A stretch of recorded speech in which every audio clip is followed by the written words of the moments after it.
You're listening to Edge Radio TV. The views and opinions expressed in this program are that of the hosts or guests, and not the Edge Radio Network or its advertisers or affiliates.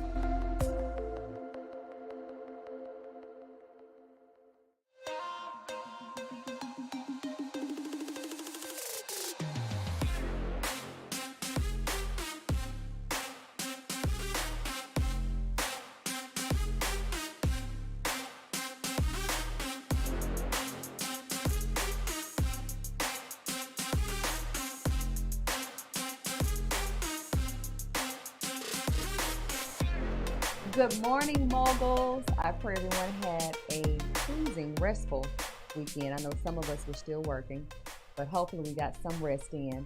So, first of all, we want to say this is the last Monday of International Women's History Month. So, shout out to all the women out there being trailblazers, making it happen for themselves, for their children, their families. We have a special guest today, actually. This is very special. Probably the most special. But thus far, this is actually my sister-in-law, my brother's wife, and sister-in-law, because we're like sisters. Yep, indeed. We're not like in-laws, so I guess I'll say just my sister. And I want you to introduce yourself. Guys, welcome, Miss Cicely Boone-Mitchell. Yes. Thank you, Shanika, for allowing me to be on the show and talk with the audience and viewers about Women's History Month and different things and people that have influenced me. Mm-hmm. As Shanika mentioned, I am the wife of her brother, Shawn Mitchell. We met at Prairie View A&M. It's also Appreciate Your Black... eons ago. God, yes. Y'all been together forever. Yeah. We met fall semester, my freshman year, and started dating spring semester. And we're still together now, getting ready to celebrate our 18-year anniversary and dated 7 years. Oh, we have 4 children. One, might as well not even call him a stepchild, Kashar, because I've known him since he was 1. He's 26. We have 17-year-old Shawn Michael, who is autistic, and 15-year-old Nicole Jean Mitchell, and Anna Lee Mitchell, 13. So we have been trying to build our life with our family, with our friends for quite some time. Surprisingly enough, I went to an HBCU from Alaska. I'm from Fairbanks, Alaska. Which everybody's always shocked when I say where my sister-in-law is from. Alaska. Yep. The Benjamin Banneker Honors College reached out to me when I was in high school at Eielson Air Force Base. Mm-hmm. And at the time, Prairie View had one of the top engineering programs in the country. Mm-hmm. And that's what I wanted to be when I grew up. So I am a mechanical engineer by trade with a minor in business management. And I work in oil and gas, which has been a very fulfilling career and improve the quality of life for my family. Yes. So I definitely can say and I've shared this with various people, you've definitely been an inspiration, and it's just amazing because not too many people are able to do it, to set their goals, but really, really be focused and have a plan of action to climb that corporate ladder like you've done, the boundaries that you've broken, and being a trailblazer in your industry. So share with me and the moguls, what woman would you say influenced you or inspired you the most during your childhood? What woman would you say that would be? My mother. Yep. Lavoria Jean Boone. And in college, your mother. Dear. So share with us about your mother first. What attributes, growing up looking at her, what did you aspire from her attributes, from her personality, her work ethic, or whatever it may be that well, she believed in me. Her and my father both. They said, work hard and you can achieve just about anything that you want. Not that it would be, an easy road, not without any bumps or hurdles, but, figure out where the gaps are and fill those gaps and keep moving forward. Even if you get knocked down, knocked back, stand back up, crawl. My mom has an interesting background as well. She, her first major paying job was she worked in a plant that made pantyhose. And she retired as a budget analyst at the Pentagon. Isn't that interesting? Yeah, about 3. Has it been 3 years? Maybe a year before the pandemic hit. Wow. And so, my dad had a very modest upbringing as well, and the military gave my mom a lot of different opportunities, to travel the world. meet new and interesting people. And all the while they were building their skills, gaining education, climbing the military corporate ladder and providing for us what not only we needed, but what they wanted us to have. My dad took a part-time job as a janitor just so that we could have like an Atari and have a computer in the home and those type of things. Both, I will say, are definitely hard workers. Definitely and my mom, she would never let me quit. I remember fall semester at Prairie View, I cried. I was called home crying, wanting to come home, wanting to transfer. And she said, "Oh, why, no, ma'am." It was grueling? It was too many different shocks at the same time. Engineering was grueling. The culture shock was grueling. It was totally the weather was grueling. Yeah. From Alaska. Yeah, I didn't know what I had really dropped myself into, and it was a lot of change at once. And I was playing volleyball for the college at the same time, trying to do engineering, and I was just that's a lot, because that engineering back then, I'm not sure what the engineering program is now, but back then, like you said, it was one of the top in the country. Everybody knew. It definitely was a proud staple in the Houston metro area, and I know that was grueling within itself. And then being in sports at the same time, and what that acquire, it was a lot. Yeah. And my and mom, then, like you said, the culture change is totally different. Yeah, I was used to being asked to dance. They didn't do that down here. Yeah. So I called home crying, saying I wanted to transfer. My mom said, "You made a commitment. There's no quitters in this family. Figure it out." Period. Mrs. Boone. Yeah. I love it. Because a lot of parents nowadays, now let's keep it real, moguls. Let's have this conversation cocktail. Y'all don't want to sip this one. I know some of y'all, because y'all are spoiling these children, these mini moguls. Now, if you keep spoiling them, they might not be a mogul. They might not be a mini mogul in training. But the first, I don't want to. Okay, baby, you don't have to. Especially now, if they're a smaller child, I kind of get that. But when they've reached a certain age, let's say teenagers, if they've committed to something, you kind of have to stick through it until the end. Now, maybe next year, you don't do it. Next semester, you don't do it. But you're not going to just stop in the middle. But a lot of parents nowadays are very laxed. They coddle the child as if they were still infants. So that's, parents back then in our day, No. Well, my children, they're spoiled. But yeah, quitting, we went to Colorado for spring break. Obviously not. They still playing golf and doing well. Yes, they are still playing golf. And we went to Colorado for spring break this last year, and they've always had ski lessons, right? Let's go ski. And my youngest, Annalie, she did not want to ski. And I was like, "Baby, we're going to the mountains. Oh, so what are you afraid of? What are your concerns?" So she really didn't. Go ahead. No. Talking to your child, what are your concerns? Not just, are you gonna do it, or no, you don't have to do it.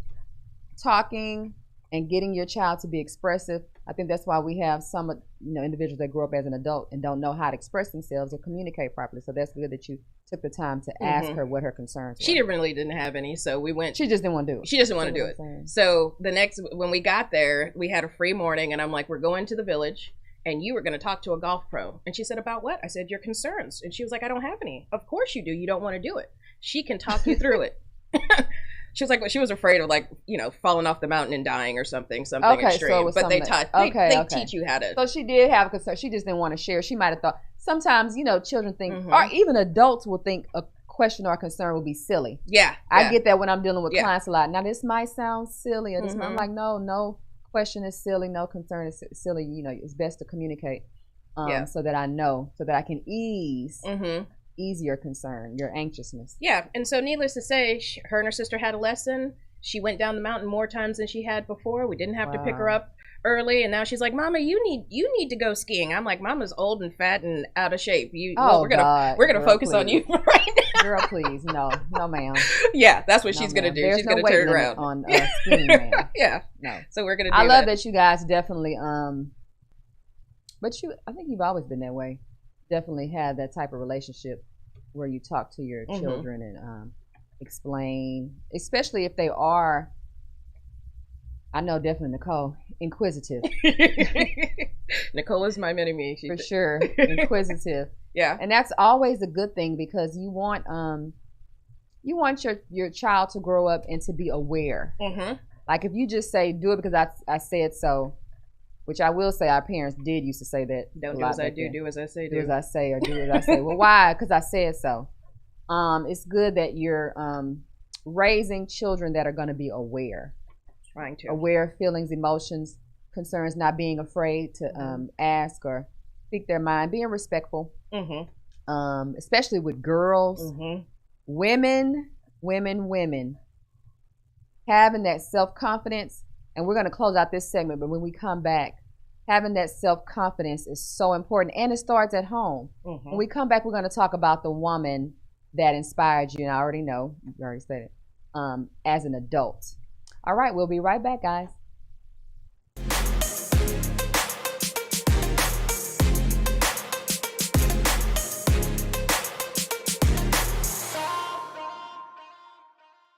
Edge Radio TV is holding auditions for new show hosts. Are you a subject matter expert, professional, influencer, book author, thought leader, or business owner with an educational or motivational platform? Then we want to meet you. Send a link of some of your work to edgeradio20@gmail.com and be sure to put audition in the subject line. Join the Edge Radio TV family. Edge TV, because truth still matters.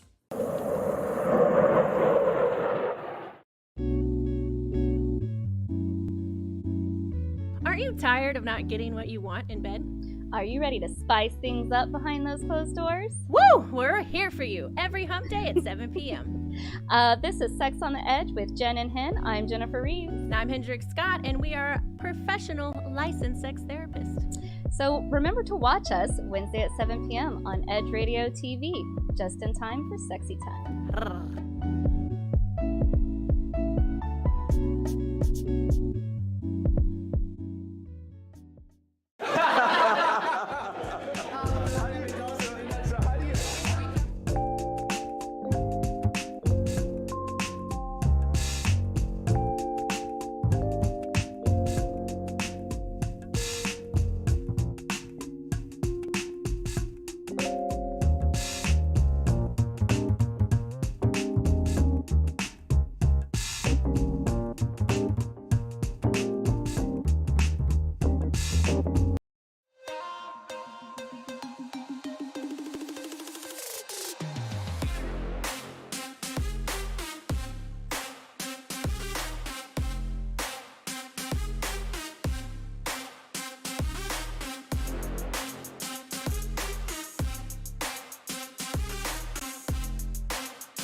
All right, Mogul, so we are back, and we're going to talk about adulthood. What woman inspired you and, I guess, impressed upon you in whatever way it may be, spiritually, emotionally, mentally, as an adult? Your mommy, Mm-hmm. Norma Jean Mitchell. Mm-hmm. I started dating your brother, and then, he would take me to the airport for Christmas and pick me up when I would go home, and then I would come and visit him when he graduated. And, Shawn had such a strong spiritual relationship with God and strong faith, and he talked to me about that. Mm-hmm. And, he said that, it started with his mom. Mm-hmm. I mean, your dad was too, but I think your mom was more of a pillar because of the health issues that she had to overcome, and it was her faith that really took her through that. And so my dad was the one that made us do Bible study every Saturday morning, had us do that. But my mom, of course, women are more, you're going to do this, you're going to read this, you're going to do this, you're going to vacation Bible school. My dad was at the church, but my mom was the one that would bring us after my dad set up everything. So that's what the role she played, I guess. And stressing out about school. And I started having conversations with her. I would go shopping, whether for clothes or for food. I would help her cook in the kitchen. We'd watch cooking shows together, which I still do to this day with my daughter. One of the best cooks, Lord Jesus. And cooks every day. Yeah, and cooked all kinds of stuff. And everything was excellent. And so I asked her, I was like, how can I not be so stressed out? And let's touch on that. Mm-hmm. Because in the African American community, now it's more open, but it was taboo to talk about. You didn't talk about anxiety in the 90s, or depression, or anxiousness, or all these emotions that we've all dealt with one or the other at some point. Now, I don't know anybody that's never been anxious. If you haven't been depressed, you've had some type of anxiety for some reason, even for a moment. So, and in college, a lot of young adults, I feel like, especially like with me, I've always worked. That's why I never pledged. People always say, why didn't you pledge? Why didn't you do AKA your mother, your aunt, your this and that? Because I was working. That's why. Yeah, I didn't have a grant or this. 3 different jobs. Yeah, I always was a little Jamaican in college. So I didn't go, and I hate that now. I didn't get to party like I want to. I'm like, oh, I wish I could go back and really enjoy my college years more so. But I've always worked. So when you either working or you have a grueling major and doing sports like you were, you have that stress or that anxiety. So it's good that you had an outlet, and I'm sure you're going to talk about church being one of those. Yeah, definitely. So she said, when you've got King Jesus, you're too blessed to be stressed. And I was like, well, what does that mean? My parents went to church. They're Christians. They believe that in Jesus being the only way to heaven. But they didn't really talk to me about how to get a relationship with God, or how to pray even, or when to pray. Yeah. And so she and I started having those conversations. She gave me a Bible, the Student Application Bible, which put it in layman's terms, because so I didn't break like it down for you. I didn't like the King James version because I got all caught up in the words and not the message. Yes. Right. And it was because you had to go back and get what does this word mean? And the Student Application Bible had some explanations and had some, scenarios written in there. And so I started reading that, and it was because of her and your brother that I eventually got baptized like that next summer at church, and started me on the journey of building a relationship with God. And so that has really fortified me through. But it's like school, right? I wasn't the person that could just go to class and get it. I had to go to class. I had to do the homework. I had to go to study group. I had to get the old test. And that's been my relationship with God. I have to read. I have to pray. And, which is what we all should be doing. I didn't start really reading the word thoroughly outside of church, meaning going on Sunday or maybe Wednesday or whatever, until about, I'm going to say maybe 4 years ago, 5 years ago. Now, mind you, we were just, we had to go to church 5 days a week. Literally growing up. Like, you were in church every single day. It seemed like God. Your brother told me those stories. God, every single day. And even in the summer, because you either went to vacation Bible school for a month. Then after that, whatever other activities you're in the choir. So you had to go to choir rehearsal. You had to go to Bible study. You had to go to church on Sunday. But as an adult, because we were forced to read like on Saturdays and stuff, I kind of just strayed from that outside of church. Of course, you went to church, read your Bible then, but I wasn't picking up the word every morning, picking up the word every day, really being thorough about prayer. Like about 5 years ago. And I was like, you know what? If I have time to watch my TV shows and see what's going on in celebrity news or news itself, world news, politics, whatever was going on, I was like, why can't I pick up the word every day or try to read, or be more mindful of my praying every day if I truly have God first in my life. And I think a lot of us Christians, now whatever your belief is, that's who you pray to or whatever you do. Yeah. But being more mindful and more intentional, because we definitely are intentional when we want something. You pray on your knees, falling out, crying, salivate. You very intentional when you falling out. when either you want something or something bad happens. That's when we want to go to them. Yep. But what about just having a true relationship? And so that's good that you have that, because I know when we go to the next segment, I guess we're going to discuss that more about, and we'll start during this segment about your career path and starting at PV as an engineer major. Now, you always wanted to be an engineer. Well, so I had the luxury. Yeah, no, I wanted to have a good quality of life with one degree, and I knew I liked math. And so was it high school that you in high school? Yeah, they let us do career shadowing, and I was thinking about being an accountant or being an engineer, and so they let me shadow both. And no offense to any accountants, it might have just been the way he did his business, but he sat in his office, talked on the phone, did some computer work. I was about to sleep in the first hour and a half. Yeah. But the engineer they paired me with, she was an environmental engineer, but she set up my day to where I spent time with an electrical engineer, a mechanical engineer, an architect, and with That's her. Good, so you could kind of get a feel for each type. And the mechanical engineer was just down to earth, laid back. The electrical engineer pulled out this graphing calculator and started doing, derivatives and, all this kind of complicated math. And I was like, yeah, I don't want to be you either. I don't. You're too intense. The mechanical engineer was so junior year I decided I'm going to be an engineer. First in my family. And you knew that you wanted to be a mechanical engineer. And I knew I wanted to be a mechanical engineer. Okay.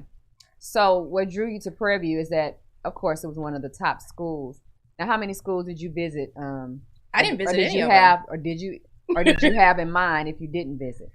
We didn't. We lived too far away for the college tour thing. Even Prairie View, I did. You were in Alaska. Yeah, so we didn't visit any of them. So I looked at schools that had great engineering programs. So what were some of those other schools? One in Washington State, North Carolina A&T, because my brother was a graduate from there. Old Dominion University, because I went to basketball camp there. UNC. University of North Carolina, Tar Heels, just because we have family there. And did I apply to Duke? I'm not sure. And then some other small schools that had reached out to me. So I probably applied to 10 to 15 different schools. Okay. And the only drawback for Prairie View was that we didn't have any family in Texas. Yeah. All of our family was in North Carolina and Virginia. And since my dad was in the military and other family members in the military and merchant Marines, they just went. And I just thought that's how life was, so I went. And so this was definitely a huge change, like a huge leap. Yeah, well, I didn't think so until I got here, right, and realized that a lot of people don't take those type of leaps. They don't go 3,000 miles away from home just because it was a good opportunity. And especially then, now kids go out over country, especially African American children. Now they'll go overseas easily, but back in the 80s and the 90s. You didn't, like you said, you really didn't. Unless I will say this, because I know several people, unless you were very major specific, like pre-med or what you did, engineering, you did kind of seek out whatever was going to be the best school for you to go to. So that's good that you went ahead and took that leap. So what was it like when you arrived to the South from Alaska of all places? Oh, I know you were like, yeah, I was just in awe, right? I was in awe just about everything and how hot it actually is, what humidity actually meant. Yeah, because Alaska's really dry. Well, you were coming from the totally extreme, though. Yeah, it was hot. So you were total extreme and polar opposite. Yeah, and the people were fairly nice. I sounded different. I looked the same, but I sounded different. Different perspectives, which I thought as we're going to an institution of higher learning, but they're going to be whatever region you're in. Yeah. And so it just took a lot of adjustments, right? Getting used to the classes versus volleyball practice and when I could do the work, when the computers were available, because that was another handicap, was that we had assignments that we had to do in certain softwares, and you could only do it in the engineering building in the computer lab, and most of the time only 2 or 3 computers were working at a time. And so you basically had to hang out there. But eventually my volleyball... Which is the issues with some HBCUs, the financing, and that's a whole different show. So when we come back, we're going to close out this segment. When we come back, we'll delve more into you graduating and going into your career and what's that been like. The different challenges, triumphs, gaining relationships, obtaining mentors, the formula that you've tried to use and the plan of action you've tried to set forth to ensure that, your goals are achieved, that you've been climbing that corporate ladder. So we're going to touch on that when we come back, guys. Just a few.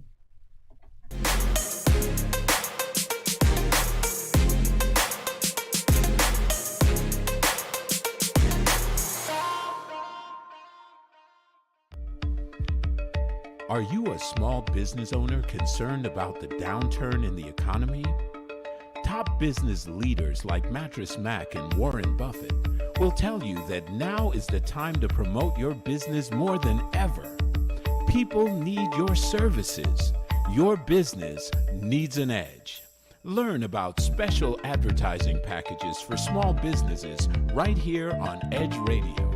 Find out more, give us a call at 281-744-0446. That's 281-744-0446.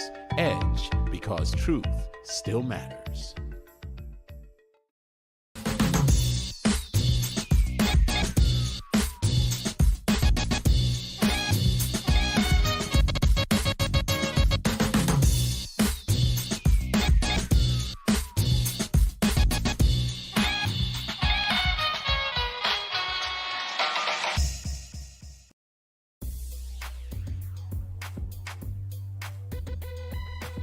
The Natural Nation Network is really about taking control of your health physically, spiritually, emotionally, even intellectually, because there's so much out there in misinformation. There's a lot of people now that are suffering from all sorts of diseases that they really wouldn't have to suffer for if they had better information. And that's what we're here to do. Provide information that can save lives. The mind and the body are totally connected. Health can be really serious, and sometimes we just have to lighten it up a little bit while we're still providing substantive information. And my sort of mantra on the salsa dance floor is kind of similar.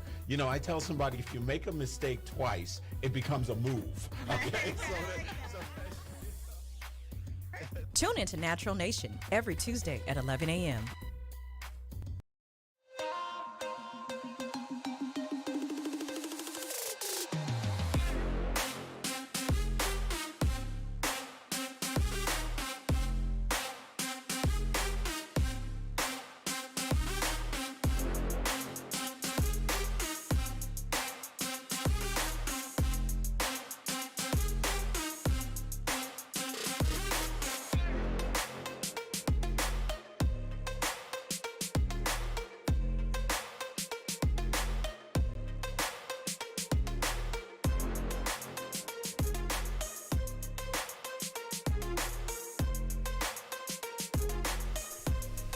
All right, Mogul, so we're back. So we're going to talk and delve into, and for you guys that just tuned in, this is my sister-in-law, the amazing mechanical engineer, project manager. And so, how many years have you been in the industry now? 20. That's so crazy. December just made 20. Old. Yeah, just made 20 in December. Yeah. We're kind of telling our age. Yeah, no. We are telling our age. But so let's talk about graduating with your engineering degree. Now you're off into the workplace. You're off into this huge industry that is solely Caucasian male. So what has that journey been like? Let's start from the beginning. What being green, having a green thumb. Yeah, not getting into it. Not knowing what you don't know and not knowing to ask. So I started working at Equilon Pipeline, which turned into Shell Pipeline, in January 2001. I did have a great benefit in that they let me pick which department I wanted to work for, and my boss was an African American male from Louisiana. Wow, Lee Borda, and we built such a great relationship. Him and his wife came to my wedding. Wow. And so they positioned me to where I could see his office, so I knew when he had a few minutes free, and I would talk with his OA. Was he one that was more nurturing and kind of had those important conversations with you? Well, okay. Yes, he did. When he was a manager of probably 20 people, so it wasn't like it was all about me, but I could go and ask him different questions, and he really did guide me and protect me. Key phrase: ask questions. Ask questions. Don't sit back and expect for all these great opportunities to fall into your lap just because you have this great engineering degree. Oh, I'm an engineer now. I'm in the workplace. Everything's going to fall into my lap, and everything's going to go as accordingly as I haven't dreamt in my mind. Or you definitely have to own your own career. And networking was a big buzzword then, and it probably still is now, but now I know how to do it. Before I was like, what do they mean by networking? I'm going to go to this function and I'm going to, I don't know anybody. I'm going to have to go and introduce myself. It's going to be awkward. But networking can be on a smaller scale as well. More intimate. Yeah. And so I love the idea of being a mentor, having a mentor. And they say, and this is what has guided me to this day, is that when you see somebody that you like some of their attributes or that impresses you, or you would like to be where they are one day, reach out to them. Put some time on their calendar, 30 minutes, 45 minutes. Most people are pretty open. You might have to go through their office assistant. You may even get a mentor out of it. And if not, at least you can have those, like you said, conversations. Not everyone is going to turn into a mentor because you're not going to mix well with everybody. Or they're already at capacity. People can only do so much. So. And you can ask them. Some workplaces have formal mentoring relationships where they talk to your boss and all that kind of stuff to make sure that you're getting what you need. Or you can do an informal mentoring relationship where you meet with them. Some people I meet with quarterly, and they say, how are things going? Where can I help? And I ask them, how can I get this done? That type of thing. And it doesn't go back to my boss, but I still get to garner a lot of knowledge from them. So after Lee, leaving that company, where did that lead you? I had a horrible trifecta at that time. A positive part, me and Shawn got married. Your mother passed away, and then I had my first child, and I got laid off before I had that child. Yes, it was crazy times. Yes. So we took my severance that I got from Shell, and we moved to Atlanta. Shawn was teaching and coaching, and I found a small company to work for because I thought, that was going to be a better situation for me working for a small company, still doing project management, but not in oil and gas. And it was not the opportunity that I thought it was going to be. Atlanta was great, but we knew that we wanted to come back to Texas. Yeah. So then a headhunter reached out to me for an old resume I had posted on monster.com. So never delete any of those things because it was like 2 years old. The resume that's something he found, and the number was at your dad's house at 2295 Basin Street. Isn't that crazy? And he called my father-in-law, called all these different people to finally get to me. I ended up interviewing at Kinder Morgan, and there were 3 people that I had worked with at Shell Pipeline that worked at Kinder Morgan. Isn't that crazy? Yeah. And so they were like, if you want to come back, we can help you. We will. And they were my mentors as well and guided me. Alan Rhodes. Having those, and that's what we talk about so much on the show, guys. Cultivating relationships. Sometimes that can get you further than what you feel like your skill set is. Sometimes you think you're just all that in a bag of chips, but your attitude or your personality or your work ethic is lackluster. And even just caring to have relationships to be a part of a team. It's just extremely important. So Alan Rhodes had went to our wedding as well. I worked with him at Shell. He was my mentor when I got to Kinder Morgan because I'd never built tanks before. It was a terminals job, and so him and a couple other people from Shell really helped shepherd me. And I got an opportunity to pay it back or pay it forward to him because I signed up for an adopt an intern program at Chevron, and I got his daughter. Almost 20 years later. Life can be so full circle. I bet he was just shocked too. Yes, we were all shocked. We were all shocked. God. We met, and I'm like, your last name is a little unique. Do you know this person? She was like, oh, that's my dad. And we had the best summer. So you talked to him. Oh my God. I emailed him. I said, I got your daughter. She was like, yeah, she loves you. And she ended up getting a job at Chevron. So back to Kinder Morgan, they helped me. And then I got pregnant with Anna. I was driving from Beaumont to Houston every day for Kinder Morgan, and that was pretty exhausting. And then I went to work at... You did that for some years. Yeah. Okay, this is the conversation cocktail right here. I need y'all to take a gulp, not a sip. Okay? Because you moguls, y'all already know I can't stand a lazy person. I cannot stand a person with excuses. Now, I'm pregnant now.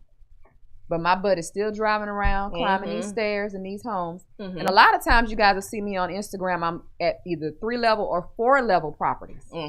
Having to walk up and down. I don't want to hear it. If you can be pregnant, and you did it for a few years. 2 years. She literally drove from Beaumont to Houston every day to provide for herself and her family. 5 days a week. And you weren't? No flex. You didn't have a job where you would just, No, I had to climb tanks too. So, come on. No excuses, guys. It's 2021. You had 2020 during COVID to plan. Now let's start implementing and let's start doing some stuff. Because if you keep making excuses, it's just not something that you really want to do. It can't be your true passion. So stop telling your family members and your friends that this is what you want to do. I really like what I do. Project management is such a variety. It's similar skills that you need to apply to solve the problem, but it's always different problems. Whether what you need to build, where you need to build it, how quickly you need to build it, who you need to work with, the components. The components are just intriguing to me. So after Kinder Morgan, I went to Sunoco Logistics in Nederland, Texas, where I met a mentor. Again, she was the only African-American female on the leadership team, and she had 3 departments: security, the lab, and something else. I can't remember what the third one was, but she had 3 departments. And she just wrecked shop. When she spoke, everybody just shut up and listened and did whatever she told them to. I love it. I was like, we're having lunch. Yes, you are. I like how you command this room. You must be a mentor. We're having lunch, and I still talk to her to this day. She's like spiritual mother. We talked about God and relationships, raising children, making decisions. I tell people stories or testimonies or thoughts that she's giving me on a monthly basis. And so my Chevron went through a enterprise reorg, and my new boss's name is Ellen. It's her name too. I said, hey, my new boss's name is Ellen. Wow, that's amazing. But I text her every so often. I haven't worked at Kinder Morgan. We've been here 10 years. And at Sunoco Logistics, we've been here 10 years. So you've been at Chevron 10 years. 10 years. Oh my God. May will make 10 years. That's crazy. May will make 10 years. That is crazy. And it's interesting because being fulfilled in a career is so many different components. It's not just about the money. Dynamic. Yes, a lot of times we'll get, and I get this a lot. Oh God, if I get one more DM, ooh, I've been thinking about getting into real estate. I heard you can make a lot of money. What do you don't need to get into it? Well, I mean, and that's what I tell them, because y'all know how I am. I'm gonna speak. Money is important. You have to. You don't need to get into it. No. I'm not gonna mentor you if you don't want to. If you didn't say, I love architecture. I love meeting people, working with people. I love viewing homes and seeing the beauty. Homes are gorgeous. I'm not interested, because I don't want to mentor someone who's going to put money before their client. And if that's your main motivation for getting into an industry and there's no passion for anything else about it, then you're not going to have the client or the other individual best interest at heart. And then you'll make decisions for them with them being blind, because you can really guide someone, especially in real estate, blindly, just so that you can make a bigger buck, or you can do a deal with this specific agent, or whatever the case may be. To me, I just, and you might not have the stick-to-itiveness, right? If once things start going south, you might bail in 2 seconds instead of sticking with it. Unless you have a unique situation. I will say I was able to partner with a top realtor, but I did have my time where I was like, okay, you got to network and try to meet clients, but you're definitely not going to stick. You're not going to stick with something if you're getting into it for just money, whatever industry that's in, because you go through certain where the money is hard stagnant, times, if at all, like you don't like going through the reorgs, and just having those like you said, being laid off, or it's just so many things, struggling for maybe a year or two, you not liking your assignment for a year or two, but then knowing that there's another one coming. Exactly. But if you have a true passion for it, you'll stick with it. So your transition to Chevron, what was that like coming from? Chevron is one of the best companies I've ever worked for, awesome. As far as culture goes and benefits and all that kind of stuff. Awesome. And so there's been a lot more good times than bad, and I've met a lot of really awesome people, and I've had most of my projects have gone extremely well. And so share one of those. I'm always enamored and in awe about some of your projects, your drone. So you have to. So she has to travel internationally. And at one point, you were traveling quite a bit until I know when COVID hit, that kind of stopped a lot of that. So the international travel came from Empire Reconfiguration project where we were redoing the dock, and some of the equipment, very expensive equipment we had bought was we bought from a manufacturer in France. So I had to go to the factory acceptance test in France. It wasn't Paris, but it was still France. And then for the gangway, we had to go to Amsterdam for that. And then I remember my brother, he did a little bit of smoking there. He was supposed to. We tried to set it up to where he could come with me on some of these things, but they rescheduled the testing for the gangway. So let's, Deb, I'm going to cut you off. When we come back for the last segment, let's go into that and then share some more experiences you've had. Yeah. All right, we'll be right back.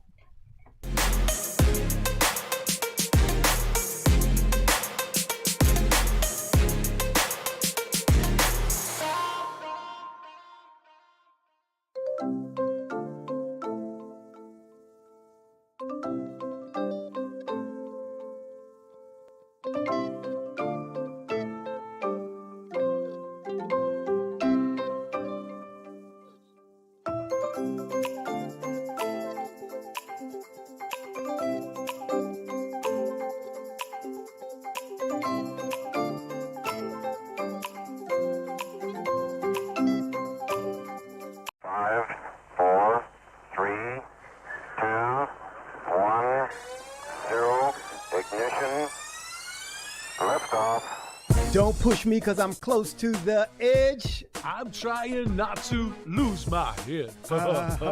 Hey, this is the Talk About Unity show where I bring the talk. And I bring the unity. And together we talk about unity.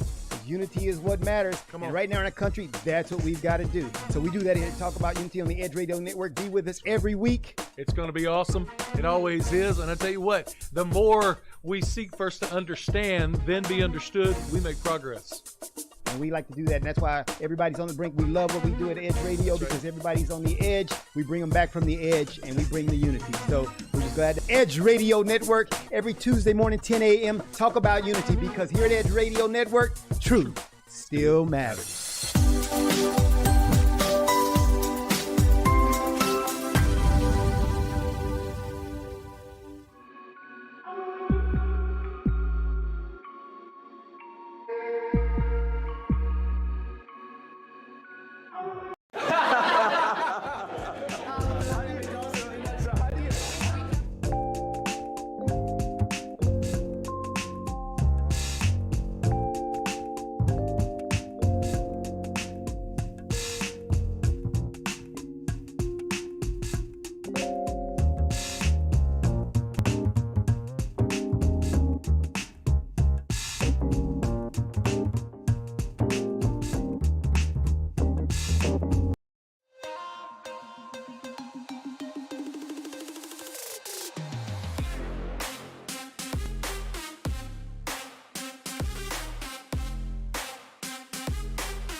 All right, Mogul, so we're having an engineering cocktail right now.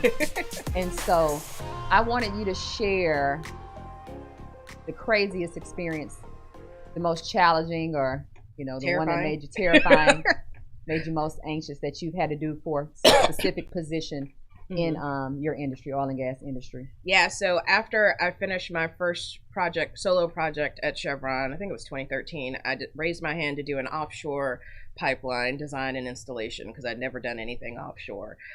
Needless to say, I didn't know that there was a Hewitt class required, helicopter underwater survival training.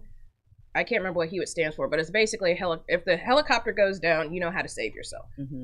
And I was like, oh, okay. And so I started talking to people about it, and it's in a heated pool. You realized what it was? It was a helicopter fuselage. And of course I was the only female in there, and you're supposed to, I had on a bathing suit and then, you know, yoga pants because I was the only female, and then you had to put on your FRCs on top of it, and you go sit in this fuselage of a helicopter. I mean, they do a day of education about, you know, if you go down in the Gulf of Mexico, the longest you'll be stranded in the water is 45 minutes because they're so heavily populated with ships and offshore platforms and things of that nature. But basically, they put you in this fuselage with, I think, 4 to 6 other people, 2 instructors. You have on a helmet, and they take the fuselage and they dunk it in a pool. And the worst part is they dunk it in the pool, they rotate it, the windows are in, and then you have to sit still until it stops rotating, bust the window out. You lost me at bust the window out. And then you can't. eat. For one exercise, you swim out the window closest to you, but another exercise, you have to swim out diagonally the opposite side. And the way I was taught to swim was with my eyes open. And so depending on the type of seatbelt that you have, and you have to do this exercise with both types of seatbelt. If it's a lap belt, you bend over at the waist and hold on to the seat as the helicopter is crashing. If it is a harness, then you get to sit like this. But at the same time, I'm watching the water rise to see when I need to hold my breath so that I have enough air for it to completely finish dunking and then turning and then getting out. I never did wait until the fuselage stopped turning. They said, Miss Mitchell, you're moving too fast. It's still moving. I said, it's an emergency situation, right? Get out as fast as you can. But it was just... the human nature is like, I gotta get out. I mean, they're telling you about, you know, how many helicopters go down, crash, all that kind of stuff, and you know, most of the time information is power, but in this instance it was terrifying for me. And so when I'm sure it felt like at some points, like I said, you know, you're watching a horror movie, you know it's fake because they're actors and actresses, but you still have those same emotions. I'm sure the same thing. Yeah, I mean, I knew I wasn't gonna die. I had on a red helmet. If you didn't know how to swim, or if you're particularly nervous, you could ask for a red helmet, and so that the instructors would pay extra special attention to you. And then when I couldn't open the window because I lost my anchoring, and they took me out the back of the fuselage, I was swimming. They were like, Miss Mitchell, you can swim. Why do you have a red helmet? I'm like, because this is precious cargo. I have 4 other people at home. Wait, I need you to pay extra special attention. You literally can freak out and start drinking water. You just don't know what. Because they tell you don't have to know how to swim, but the second time I had to do it, because I had to do it for a cold water session, there was a guy in there, and he didn't know how to swim, and he started freaking out. We have on life vests, and he was just grabbing on to whoever, and he tried to grab onto me, and I was like, no, my brother, you're not taking me down. No. And so the instructors had to calm him down and, you know, get him. But I mean, so that's a crazy. A lot of us would be like, no, I don't. They teach you how to jump off the platform and not break bones in the event that you have to just jump off. You can't get in the survival because Brightwater Horizon, or is it Brightwater Horizon or Bright Horizon? The one in the Gulf of Mexico, they said a lot of people that saved themselves, they had a lot of broken bones in the hips and stuff. So they teach you how to jump off the platform, put out fires, find your way if it's smoky and dark. I mean, you need to know these things, right? It's just the context under which your helicopter crash and your platform is exploding and on fire. It's not made. I couldn't have done it. I told her back then. I was just like, how did you do that? So what's one of your most exhilarating experiences with being in the oil and gas industry? I have 2. One is a decommissioning project off of in Louisiana near Morgan City. It was kind of on an island, and it had been out of service since the 80s, and we didn't have drawings, or not a complete set of drawings, and we didn't have a lot of faith in those drawings. And so we ended up challenging them. Yeah, so we ended up somehow with our vendor. I don't even know how we figured this out, but we found a drone or SUAS company that could fly. That must be me. That could fly the facility and generate 3D model of the facility. And so they could get close enough to get the nameplate of the equipment. So then our contractor went back and found out what the dimensions, what the dimensions and weight of each of the large pieces of equipment were, so that we could properly develop a decommissioning plan with the right equipment that was sized. Right, and so that's like kind of like reverse engineering. We flew the drones. We got like 3D a puzzle, models. Trying to put a puzzle we got together. a 3D model that gave us 2D drawings, and so we were able to do a lump sum contract and not T&M because we had all the right components of information. And we got that project down to concrete slabs in record time. Wow. The contractor was awesome. The project team was awesome. We didn't end up spending a lot of money with the Army Corps for dredging. That was really awesome. The other one was Chevron used to do like Shark Tank. So this is the episodes. Yeah, they used to do where you get to present your idea and they decide whether or not they fund it. And so I had an idea for a digital estimating and how tool. many people were? Yeah, so I think So I got fully funded. It was 10 of us out of probably 2,000 to 6,000 entries, I think. Now look, I know I brag about my sister-in-law, my sister being intelligent, but when you're going up against thousands of entries, and you're one of the 10 in the world, it was that a global is chosen. Yeah, it was a global. I mean, that speaks volumes. Yeah, I was super excited, and I initially asked for $350,000 to develop the tool. They gave me $650,000. Wow. And so now we're trying to figure out how to operationalize it for the enterprise, because it was built just for pipeline, which was my business unit. When you told me that story, I was just like, oh my God. And that team is awesome. I was so proud of you. That was just still keep in contact together. And I do not do IT. And didn't you say somebody was in either Russia or? Yeah, so we had 3 people in Indonesia. We had a guy in Argentina. We had 3 people, I think, in California. And then we were scattered downtown Houston, like 6 of us. And there was, I can't remember, there was another time zone. So we were working against 3 or 4 different. Wasn't it a Russian guy? No, I don't. Not this one, but I did. Eastern, somebody was. Yeah. I can't remember. Maybe now. Was it Eastern European? Yeah, that you were working with. Yeah, and so you're talking about Andrew. He's either Scottish or Irish. Okay, but he was here in Houston too. But yeah, that team, because we all just collectively came together and decided we were going to make this a success. Egos aside, pride aside, general ideas aside, and I didn't know anything about IT, and so I was pretty open to suggestions. Exactly, and it came out better than I could ever. Let's take a sip. Conversations. Cocktails. Some of us are outside of our lane. Know what you can and cannot do. Let somebody else do their part. Let them put their piece of the puzzle in the puzzle. Mm-hmm. That's very important, being able to be a team player. I'm like, putting your ego aside. Whatever you say, I agree with. Does it get me this? I knew what I wanted to do. Does it get me this? Great. Exactly. So what do you feel like as a woman? How do you feel like looking back? Because you're inspiring, the women that are tuning in. This is National Women's History Month. You growing from graduating with your engineering degree to where you've come to now. Mm-hmm. What's a thought that comes to mind when you sit and think about where how far you've come? Better than I could have imagined. I mean, I pieced together what I wanted my life to be from movies and books. What's the one with I can't think of the name. Diane Keaton, Baby Boom. No. And Secret of My Success. Those are just piecing it together, and then knowing ultimately, okay, that didn't work out. Okay, let's see about this thing and keep trying, right? Your family, and we'll end with family, balancing career with family, and then you have one autistic child. Mm-hmm. The eldest child is doing his own thing. One autistic child still at home, and the 2 girls who you have in golf. Of course, they're not here. We go again. A female minority in sports, where it is what it is.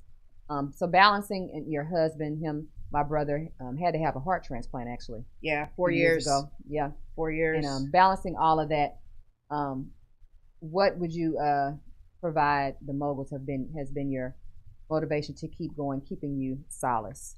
Yeah, my faith in God, and knowing what you want the end goal to be, and sticking with the data. So my dad asked me, he was like, well, honey, you haven't talked a lot about what if Shawn doesn't pull through? Do you have a plan? Do you have an idea? I said, Dad, actually, I do not, because that's not my focus. My focus is that he's going to get well. Exactly. But I do know I have life insurance, and I will probably have to take some time off from work and stay with you and Mom to help me with the kids so I can figure out what the next steps are. But my focus on a daily basis was, what information do I need to know to help him get well? I mean, the doctors and nurses thought I was in the medical field because I was like researching stuff and asking them questions, and they would tell me, I'm like, no, I need to see the chart. And we'll bring her back because that's a whole nother show we have to talk about. Yeah. And so just that, and then trying to keep things as normal as possible for my kids. Like, they still went to Girl Scouts, and it just so happened that at that time I didn't have a job where I had to travel.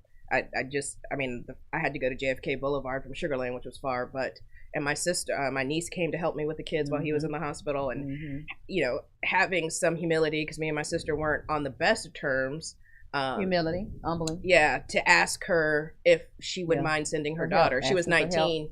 And so I had to suck it up and ask for that help. And that whole thing with him taught me about allowing help to come. The neighbor across the street wanted to come and help me just do some random things around the house, clean up. And I was like, I don't know, my friend Aisha was like, if you're used to working things out. I want to end with this. I will say you are, and will remain to be, one of my inspirations. So proud of you. Have always brag about you and what you've accomplished.